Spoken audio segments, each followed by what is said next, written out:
충성!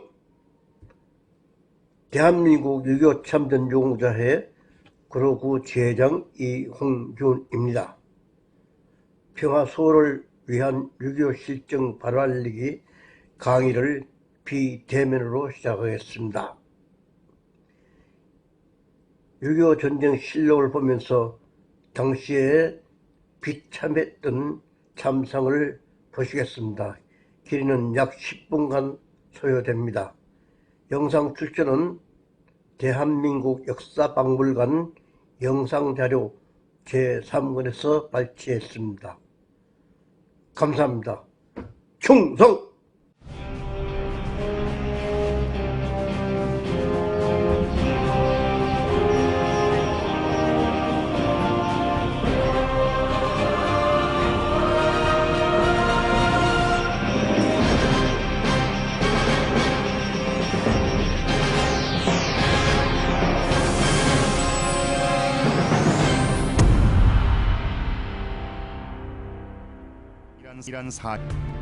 미국의 참전 등으로 북한이 독자적으로 전쟁을 하기 어려운 상황이 벌어졌을 때 중국이 북한을 지원하도록 하여 소련의 지원 사실을 숨기려 하였다. 마오쩌둥 동지, 나는 북한 동지들과의 면담 시 본인은 변화된 국제 상황에 따라 북한이 통일과업을 개시하겠다는 제안에 동의하였소. 이와 관련해 이 문제는 중국 측과 북한 측의 공동 합의에 따라 최종 결정돼야 한다는 전제 조건을 달았소.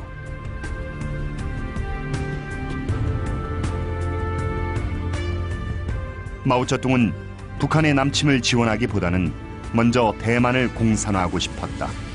그러나 그는 스탈린의 결정을 반대할 입장이 아니었기에 김일성을 지원하기로 동의하였다. 경제개혁이라든지 중국 내부의 문제를 해결하기 위해서는 반드시 소련의 지원이 경제 지원이라든지 군사 지원이라든지 그런 지원이 절실했기 때문에 어쩔 수 없이 동의할 수밖에 없는 그런 상황이었습니다.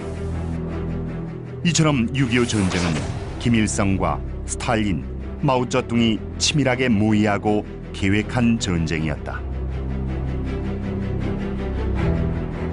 이후 소련의 군사 고문단을 중심으로 남침 공격의 작전 계획을 수립하였다.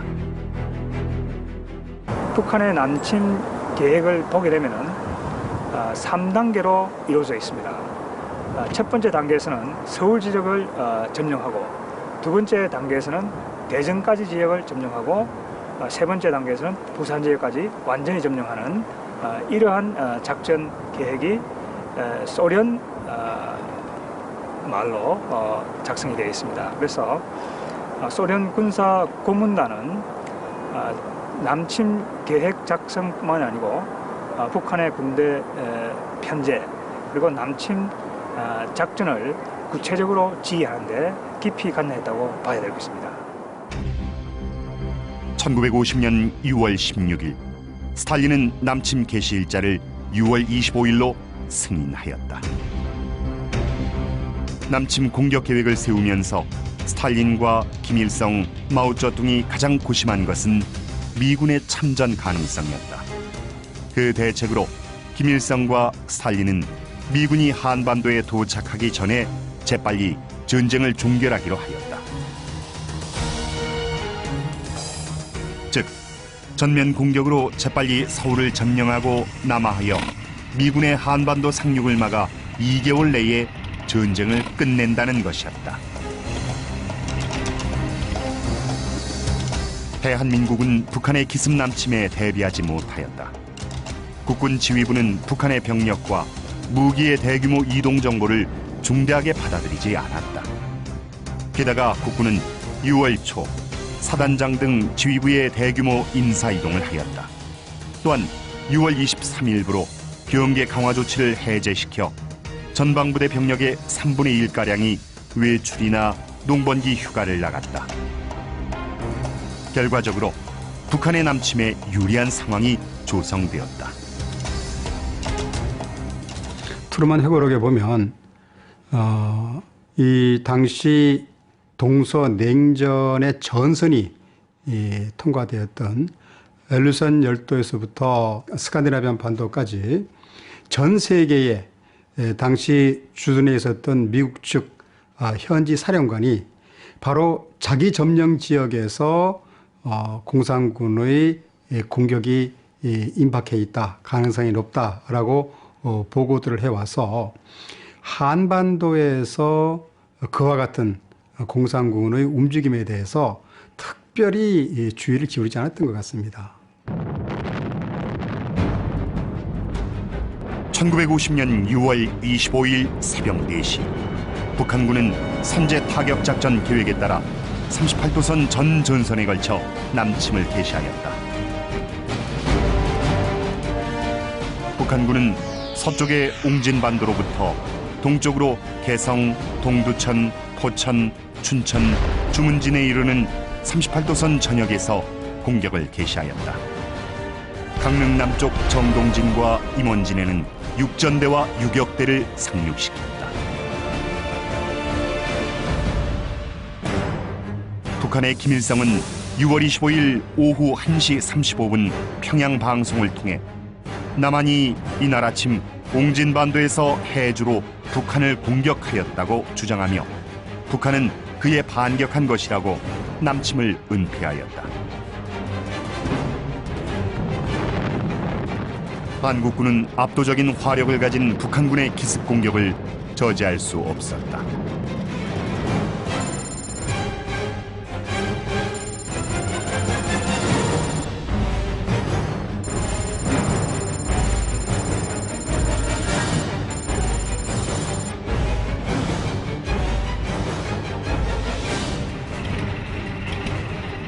수련제 탱크 T-34를 앞세운 북한군은 전쟁 발발 당일 개성과 동두천, 포천을 점령하였고 서부전선에서는 파주, 문산을 거쳐 중부전선에서는 동두천, 의정부를 거쳐 서울로 진격하였다. 특히 의정부, 서울 축선에서 북한군은 국군의 7배가 넘는 전투력을 집중하여 국군의 후방 주둔 사단이 전방으로 속속 투입됐지만 역부족이었다. 결국 28일 새벽 국군은 미아리 방어선까지 격파당하고 말다. 북한군이 그 남침했을 당시에는 한국군이 그 전방에서 배치된 부대들도 그 공격 그 부대에 비해서 방어 이 수준이 약 한 4대 1에 정도밖에 미치지 못했고 미처 준비가 되지 않은 특히 북한군의 탱크를 방어할 만한 그런 장비나 무기들이 전혀 없었습니다. 북한군은 중국 내전에 참전했던 조선인 군대 사단들을 6.25 전쟁 이전에 전부 북한 지역으로 데리고 왔습니다. 그래서 이 전쟁에 참전했던 조선인 병사들이 북한군 사단의 기관 요원들로 탄생이 되었습니다. 이러한 요인들 때문에 북한이 전쟁 초기에 우세한 측면을 가지고 있었습니다. 하지만 국군은 전장 곳곳에서 북한군에 용감히 맞섰다. 중국의 국공내전 시 국민당군에서는 사단 병력이 통째로 공산군에 투항하는 일도 있었지만 국군은 달랐다. 춘천을 지키고 있던 육군 6사단은 북한군의 공격을 저지하였다.